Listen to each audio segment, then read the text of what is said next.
Hello friends, ओम श्री गणेशाय नमः। आप सभी का स्वागत है आपके अपने यूट्यूब चैनल पर। फ्रेंड्स, आज हम आपको इस वीडियो में बताने जा रहे हैं साल 2025 में दशा माता व्रत का प्रारंभ कब होगा और दशा माता व्रत का समापन कब होगा। दशा माता व्रत की शुभ मुहूर्त, पूजा विधि, पूजा सामग्री, महत्व, नियम और व्रत कथा के बारे में। फ्रेंड्स, वीडियो शुरू करने से पहले आपसे रिक्वेस्ट है, अगर आप हमारे चैनल पर नए हैं और आपने अभी तक चैनल को सब्सक्राइब नहीं किया है तो प्लीज सब्सक्राइब कीजिएगा चैनल को, साथ ही प्रेस कीजिएगा बेल आइकन को, जिससे नए वीडियो से रिलेटेड नोटिफिकेशन आपको तुरंत प्राप्त हो सके। और वीडियो पसंद आने पर वीडियो को लाइक और शेयर जरूर कीजिएगा ताकि सभी भक्तों को इस वीडियो का लाभ प्राप्त हो सके। और कमेंट बॉक्स में जय दशा माता की जरूर लिखिएगा। दशा माता का व्रत चैत्र मास के कृष्ण पक्ष की प्रतिपदा तिथि से प्रारंभ होता है और उसका समापन चैत्र मास के कृष्ण पक्ष की दशमी तिथि को होता है। इन 10 दिनों के दौरान दशा माता का व्रत किया जाता है और दशा माता व्रत की कथाएं सुनी जाती है। किंतु यदि आप 10 दिन तक व्रत नहीं कर सकते हैं तो आप दशमी तिथि के दिन भी व्रत कर सकते हैं। मान्यता है कि इस व्रत को करने से व्यक्ति का बुरा समय दूर हो जाता है तथा अच्छा समय आ जाता है। जब व्यक्ति की दशा ठीक होती है तो उसके सभी कार्य सफल होने लगते हैं, लेकिन जब व्यक्ति की दशा खराब होती है तो उसके कार्य में बाधा आने लगती है। इसलिए चैत्र मास की दशमी को दशा माता का व्रत किया जाता है, जिससे व्यक्ति के जीवन में चल रहा बुरा समय दूर हो सके। हर व्यक्ति का समय एक बार बदलता जरूर है। अगर अनेक उपाय व तमाम मेहनत के बाद भी समय नहीं बदले तो मनुष्य को दशा माता का व्रत पूजा आदि करना चाहिए। पीपल के वृक्ष पर होने वाली इस पूजा को अगर समय का ध्यान रखकर बेहतर मुहूर्त में किया जाए तो 1 वर्ष के अंदर ही समय में बदलाव आता है। फ्रेंड्स, अब आइए जानते हैं दशा माता व्रत के शुभ मुहूर्त के बारे में। हिंदू पंचांग के अनुसार साल 2025 में दशा माता व्रत का प्रारंभ 15 मार्च 2025 को होगा और दशा माता व्रत का समापन 24 मार्च 2025 सोमवार के दिन होगा। चैत्र कृष्ण प्रतिपदा तिथि प्रारंभ होगी 14 मार्च 2025 को दोपहर 12:24 पर और चैत्र कृष्ण प्रतिपदा तिथि का समापन होगा 15 मार्च 2025 को दोपहर 2:33 पर और दशा माता व्रत का समापन चैत्र कृष्ण दशमी तिथि को होता है। चैत्र कृष्ण दशमी तिथि प्रारंभ होगी 24 मार्च 2025 को सुबह 5:38 पर और चैत्र कृष्ण दशमी तिथि का समापन होगा 25 मार्च 2025 को सुबह 5:05 पर। इस दिन राहु काल सुबह 8:01 से सुबह 9:31 तक है और अभिजीत मुहूर्त दोपहर 12:08 से दोपहर 12:57 तक है और अमृत काल रात्रि 9:59 से रात्रि 11:35 तक है और ब्रह्म मुहूर्त सुबह 4:53 से सुबह 5:41 तक है। इस दिन सर्वार्थ सिद्धि योग, शिव योग और सिद्धि योग का शुभ संयोग भी बन रहा है। इस योग में दशा माता जी पूजा करने से घर में सुख समृद्धि का वास होता है और आपकी सभी मनोकामनाएं शीघ्र ही पूर्ण होती है। फ्रेंड्स, अब आप हमारे चैनल पर ज्वाइन बटन को दबाकर हमारे चैनल के मेंबर भी बन सकते हैं।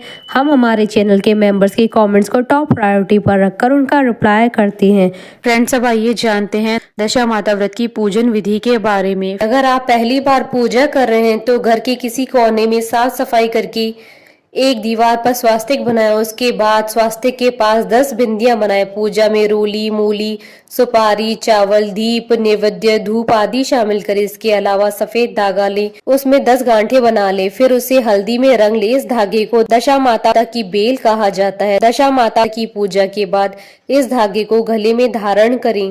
इस धागे को पूरे साल न उतारे। अगर आपको पूजा करते हुए 1 वर्ष या उससे अधिक समय हो गया है तो जब दशा माता की पूजा करें तो पुराने धागे को उतारकर नया धागा धारण करें। दशा माता की पूजा विधि विधान से करने पर मनुष्य का बुरा समय भी दूर हो जाता है तथा दशा माता की कृपा सदैव बनी रहती है। इसके साथ ही घर में सुख समृद्धि बनी रहती है। यह व्रत चैत्र माह के कृष्ण पक्ष की दशमी तिथि को किया जाता है। सुहागिन महिलाएं यह व्रत अपने घर की दशा सुधारने के लिए करती है। इस दिन कच्चे सूत का 10 तार का डोरा, जिसमें 10 किठाने लगाते हैं, लेकर पीपल की पूजा की जाती है। इस डोरे की पूजन करने के बाद पूजन स्थल पर नल दमयंती की कथा सुनती हैं। इसके बाद डोरे को गले में बांधती हैं।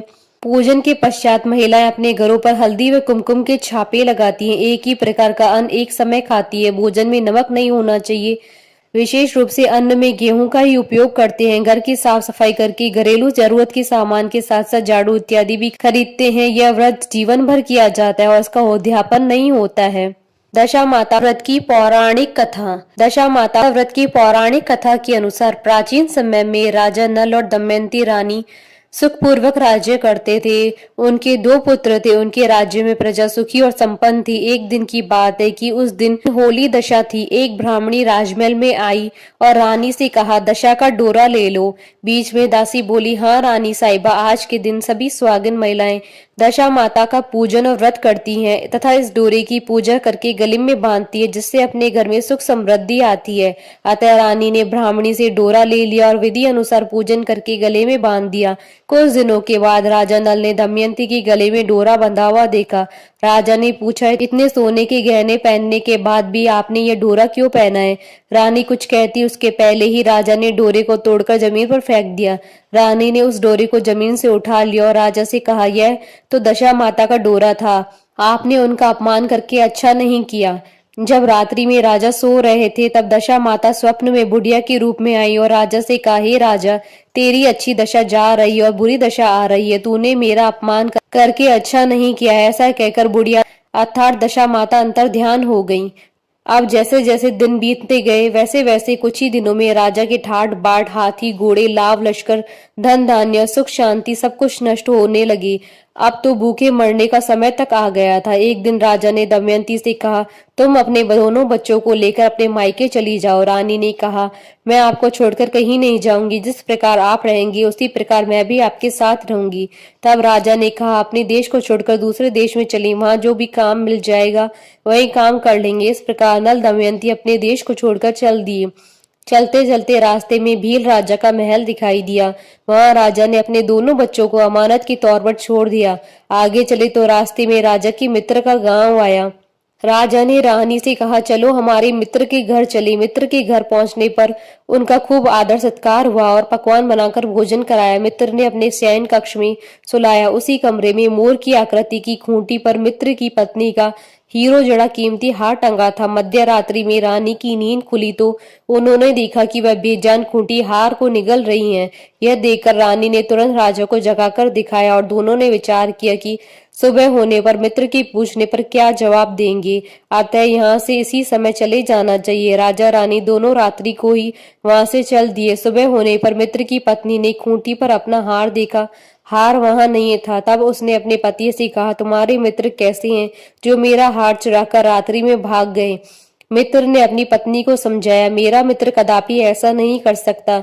धीरज रखो, कृपया उसे चोर मत कहो। आगे चलने पर राजा नल की बहन का गांव आया। राजा ने बहन के घर खबर पहुंचाई कि तुम्हारे भाई भोजाई आए हुए हैं। खबर देने वाले से बहन ने पूछा कि उनके हाल चाल कैसे हैं। वह बोला, दोनों अकेले हैं, पैदल ही आए हैं तथा वे दुखी हाल में हैं। इतनी बात सुनकर बहन थाली में कांदा रोटी रखकर भैया भाभी से मिलने आई।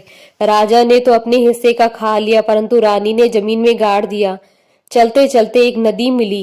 राजा ने नदी में से मछलियां निकालकर रानी से कहा, तुम इन मछलियों को भूंजो, मैं गांव में से परोसा लेकर आता हूँ। गांव का नगर सेठ सभी लोगों को भोजन करा रहा है। राजा गांव में गया और परोसा लेकर वहां से चला तो रास्ते में चील ने झपट्टा मारा तो सारा भोजन नीचे गिर गया। राजा ने सोचा कि रानी विचार करेगी, राजा तो भोजन करके आया है, मेरे लिए कुछ भी नहीं लाया। उधर रानी मछलियां भूंजने लगी तो दुर्भाग्य से सभी मछलियां जीवित होकर नदी में चली गई। रानी उदास होकर सोचने लगी कि राजा पूछेंगे और सोचेंगी कि सारी मछलियां खुद खा गई।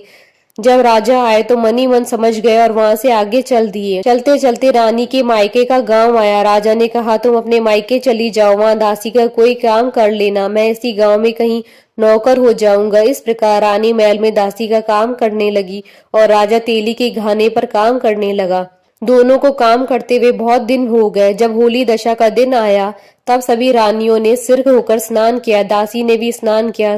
दासी ने रानियों का सिर गूंथा तो राजमाता ने कहा, मैं भी तेरा सिर गूंथ दूं। ऐसा कहकर राजमाता जब दासी का सिर गूंथ रही थी तब उन्होंने दासी के सिर में पद्म देखा। यह देखकर राजमाता की आंखें भर आई और उनकी आंखों से आंसू की बूंदें गिरी। आंसू जब दासी की पीठ पर गिरे तो दासी ने पूछा, आप क्यों रो रही हैं? राजमाता ने कहा, तेरी जैसी मेरी भी बेटी है जिसके सिर में भी पद्म था, तेरे सिर में भी पद्म है। यह देखकर मुझे उसकी याद आ गई। तब दासी ने कहा, मैं आपकी ही बेटी हूँ, दशा के कोप से मेरे बुरे दिन चल रहे हैं, इसलिए यहाँ चली आई। माता ने कहा, बेटी तूने ये बात हमसे क्यों छिपाई? दासी ने कहा, माँ मैं सब कुछ बता देती तो मेरे बुरे दिन नहीं कटते।